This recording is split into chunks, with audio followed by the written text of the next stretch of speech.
Suite à la vidéo sur mon Bac+8, j'ai rencontré plusieurs difficultés dans le monde scientifique que je souhaitais vous partager. Car oui, 8 années d'études dans les mathématiques ne garantissent en rien un emploi à vie derrière. Que fait-on après de si longues études? Que deviennent nos recherches? Est-ce autant recherché que ça dans le monde du travail? Je vous délivre toutes les réponses dans cette vidéo. Est-ce véritablement rentable d'être à Bac+8?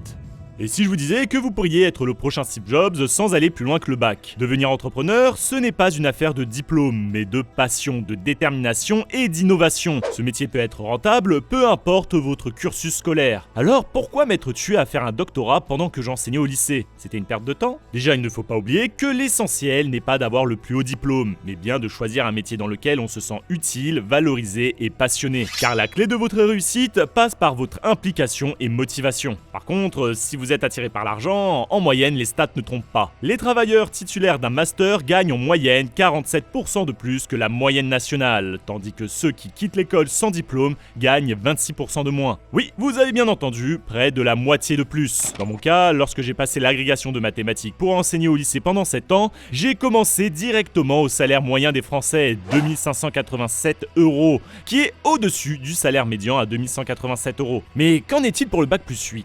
Aujourd'hui, la chute est violente car on n'y gagne rien. Un jeune chercheur gagne 5525 € par mois en moyenne dans le public et un peu plus dans le privé. On peut se dire que c'est rentable car c'est utile à vie, mais pas du tout. Car en terminant votre doctorat, vous commencerez à travailler entre 27 et 30 ans alors qu'avec un diplôme d'ingénieur, vous pouvez débuter dès vos 23 ans. Ces 3-4 années d'ancienneté, vous auriez pu les prendre dans un job qui vous aurait été mieux payé avec le temps, sans parler des promotions. Par exemple, dans les métiers de l'IT, voilà la grille des salaires par ancienneté. Avec vos 3-4 années dans le privé, vous aurez déjà gagné plus de 600 € de mensualité facilement. Là où vous êtes avantagé, c'est sur votre progression. C'est vrai qu'en comparant, vous partirez de plus bas, mais votre salaire évoluera plus vite dans le temps, vous permettant, après quelques années, de compenser cet écart. Dans mon cas, après mon Bac+8, j'ai perdu en salaire, et je suis revenu à mon salaire d'il y a 6 ans, une perte énorme. Alors quoi? J'ai perdu mon temps? Je me suis fait avoir? Escroquerie? Pas du tout. En réalité, il faut relativiser tout ça. Premièrement, les ouvertures professionnelles. Pendant votre thèse, vous serez amené à rencontrer et à échanger avec des professionnels. C'est très enrichissant pour vous et pour eux. Ils se doivent de connaître les nouvelles avancées de leur domaine et voudront étudier vos travaux. Cerise sur le gâteau, ils savent que vous allez chercher un emploi une fois votre thèse en poche. Ils sont passés par là eux aussi et peuvent vous guider, même vous présenter à des collègues travaillant dans le même domaine que vous. Malheureusement, vous n'êtes pas le seul. En France, en 2021, 13 600 nouveaux docteurs célébraient déjà leur diplôme. Sur la même période, les universités ont publié 1800 postes d'enseignants-chercheurs, tous domaines confondus. Même pas assez pour 15% d'entre eux. Et le recrutement se fait sur concours. Autant vous dire que la compétition est rude. Et le privé alors? Plus de places, plus de moyens, c'est tout bénef. Surtout que depuis 1981, il existe le CIFRE. Non, ce n'est pas une secte de doctorants façon Illuminati. Cela permet à une entreprise de recevoir une aide financière si elle confie un sujet de thèse à un doctorant. Ainsi, l'étudiant est encadré dans un laboratoire universitaire sur un sujet propre dans l'entreprise. Le but est de renforcer l'échange scientifique entre le domaine public et le privé. Mais ça ne s'arrête pas là, c'est un premier pas dans le monde du travail. Une fois la thèse décrochée, il est plus facile de se faire recruter par l'entreprise. Vous avez déjà travaillé pour eux pendant 3 ans sur un projet long et difficile, parfait. Il y en a d'autres en réserve qui n'attendent que vous. Et si vous décidez de tenter votre chance dans une autre boîte, eh bien, c'est plus compliqué.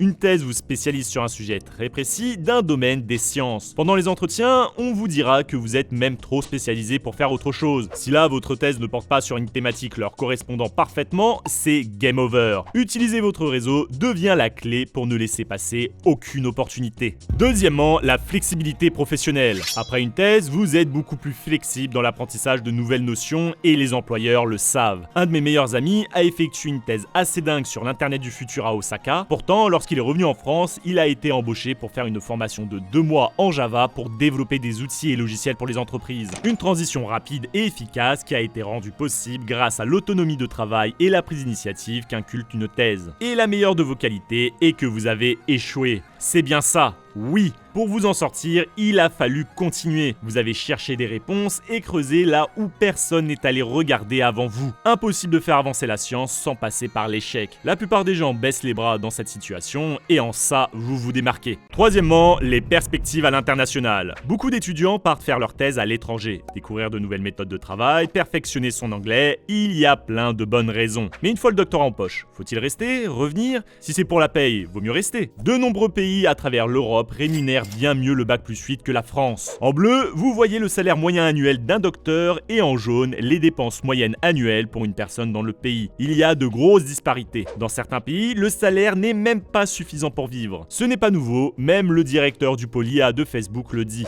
Et pourquoi les boîtes américaines ont toujours un coup d'avance? Elles dépensent plus d'argent dans la recherche et elles paient bien les chercheurs. C'est ce qu'on appelle la fuite des cerveaux. Et selon les domaines, comme en IA, les écarts peuvent être énormes. Un data scientist aux USA, c'est en moyenne plus de 10 600 € par mois, plus du double qu'en Europe. Alors go partir aux USA, vivre le rêve américain? Très peu pour moi. La vie n'est pas comme en France et je reste attaché à ma vie et à mes projets ici. La thèse n'est-elle que le commencement? Le soulagement de la fin de thèse, après plus de 3 ans de dur labeur, la vie va enfin pouvoir être paisible. Pas du tout, ce n'est que le début de l'enfer. Maintenant que le monde du travail vous attend, CV, entretien, etc. Des normalités sociales qui vont parfois vous décevoir. La vraie vie du monde pro fait mal. Vous vous rendez compte que votre profil trop théoricien rebute plus d'un employeur ou que vous n'avez pas les codes. De plus, les employeurs sont de plus en plus demandeurs, ça devient difficile. Mais attendez, ce n'est pas le pire. Si vous décidez de rester dans la recherche académique, préparez-vous à sacrifier une grosse partie de votre vie. Dans ce milieu, après la thèse, on effectue des années de post-doc, de la recherche temporaire où les salaires sont parfois ras les pâquerettes. La durée de ces CDD peuvent parfois être de 6 mois ou 1 an, juste pas suffisant pour faire de la bonne recherche. Le but est de gagner en expérience en participant aux échanges internationaux de connaissances. C'est même primordial si vous souhaitez entrer dans l'académique. Il faut prouver que vous apportez quelque chose au monde de la science. Par contre, dans le privé, c'est vu d'un mauvais œil. Certaines industries refusent même d'embaucher des doctorants ayant effectué plus d'un post-doc. Ce n'est pas une expérience pertinente pour eux. Ils aiment cultiver la culture de leurs entreprises chez leurs employés. Quelques-uns ayant passé trop de temps dans l'académique risquent d'avoir des habitudes de travail ne correspondant pas à leurs critères. Du coup, comment avoir un poste de chercheur? Tout le problème est là. Dans certains domaines scientifiques, comme les mathématiques, la situation devient catastrophique. Alors que faire? Après 6-7 années de postdoc à travers le monde, puis-je espérer un poste et me fixer dans un pays? Tout ça dépend de vos publications et de vos recherches. Après ma thèse, je n'avais publié qu'un seul papier. Pas de quoi avoir un poste. Du coup, l'après-thèse est le moment pour consolider son dossier.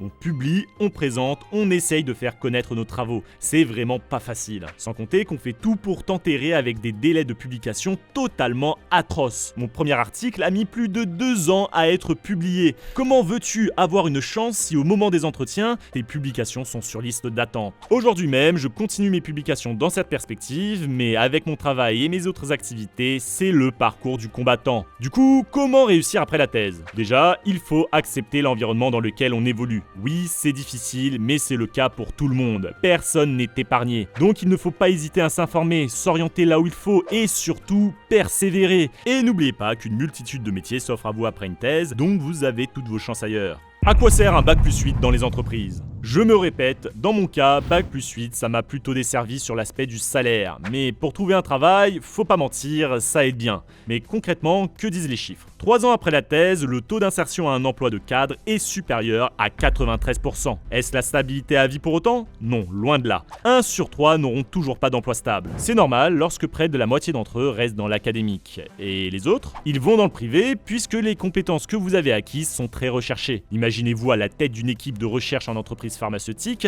décryptant les mystères des virus pour créer un nouveau vaccin ou encore concepteur en chef d'un logiciel révolutionnaire. Sauf que la grosse utilité salariale du bac+8 n'est pas pour vous, mais directement dans les poches de l'entreprise. En France, on a le crédit impôt recherche, une déduction d'impôt qui permet aux entreprises de récupérer 30% de leurs coûts liés à la R&D. Si elle embauche un jeune docteur, elle peut récupérer 120% de son salaire. Mais attention, il y a des conditions très strictes. Il faut que ça soit une première embauche en CDI et surtout l'entreprise doit augmenter son nombre d'employés suite à l'embauche. Si un chercheur part à la retraite et qu'il est remplacé, ça ne fonctionnera pas. Le nombre d'employés est le même avant et après l'embauche. Au final, c'est un coup de pouce, mais jamais une raison d'ouvrir un recrutement. Certains systèmes, comme la French Tech ou les aides régionales, subventionnent les entreprises. L'Europe ouvre également des fonds afin de promouvoir et pousser la recherche. Le but est de les soutenir pour qu'elles deviennent plus innovantes. Cela ouvre de nouveaux postes pour les métiers de la recherche sur lesquels de jeunes docteurs excellent. Les Bac+8 sont-ils encore utiles ? S'il y a de moins en moins de place en sortie de thèse, est-ce que c'est vraiment un métier d'avenir ? Eh bien oui, on entend souvent dire que les nouvelles technologies vont nous remplacer dans notre travail, que les IA penseront à notre place, mais il ne reste que des outils, et pour s'en servir et en créer de nouveaux, il faut des chercheurs. On attribue l'une des premières intelligences artificielles à Christopher Strachey, en 1951. Avant cela, très peu de recherches étaient menées sur le sujet, pourtant aujourd'hui c'est un domaine à part entière et beaucoup d'efforts sont mis pour son développement. De nouvelles technologies continueront à voir le jour et nécessiteront des scientifiques fraîchement formés, comme avec l'ordinateur quantique. Car c'est l'un des gros avantages de sortir de thèse, apprendre grâce aux nouvelles méthodes, c'est apporter un œil neuf sur un domaine qui peut sembler à l'arrêt. Et les entreprises en ont besoin si elles veulent rester à jour et compétitives. Autant dire qu'un doctorat est obligatoire pour effectuer de la recherche. Sans ça, votre candidature aura très peu de chances d'être considérée. Il faudra également enseigner aux nouveaux étudiants, et qui de mieux qu'un spécialiste du domaine pour leur apprendre. Pour cela, il faudra plus de postes ouverts, mais la France cherche des solutions. Se priver de ses chercheurs, c'est perdre sa force d'innovation et de toute compétitivité technologique.